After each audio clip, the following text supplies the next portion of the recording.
Direct action को रोकने के लिए क्या किया, उसको क्या किया जा रहा था? मैं बताता हूं गांधी जी ने क्या किया। नेहरू जी और गांधी, नेहरू जी ने बोला, हिंदुओं को एड्रेस किया। नेहरू जी ने बोला, if you kill any Muslim you have to kill me first. Gandhi ji गए, भूख हड़ताल पे बैठ गए वहां जाके, और गांधी जी ने कहा कि जितने भी हिंदू लोग हैं अपने आर्म्स जो है, गोपाल मुखर्जी ने चालू किया था, वो सारे आर्म्स मेरे सामने सरेंडर कर, सबसे सरेंडर कर। गोपाल मुखर्जी ने मना कर दिया।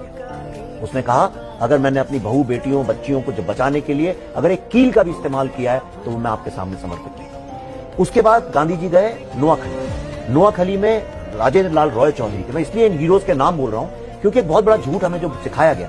अब मैं आपको राजेंद्र लाल रॉय चौधरी का किस्सा बताऊं। उन्होंने ये बोला कि भाई गांधी जी कह रहे हैं समर्पण करो, लेकिन यहां तो गुलाम सरावर हुसैनी, 80% उनकी पॉपुलेशन है मुस्लिम की, गुलाम सरावर हुसैनी उनका लीडर था मुस्लिम लीग का, ये कत्लेआम मचाने में लगा हुआ है बंदूकें लेके। तो हम सुरक्षा कैसे करेंगे? तो हम सेल्फ डिफेंस के लिए हथियार रखेंगे।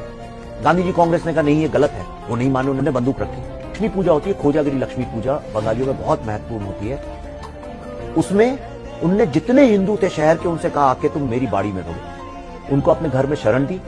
गुलाम सरवर हुसैनी की मियार फौज, मतलब मियाओं की फौज, उसने हमला किया।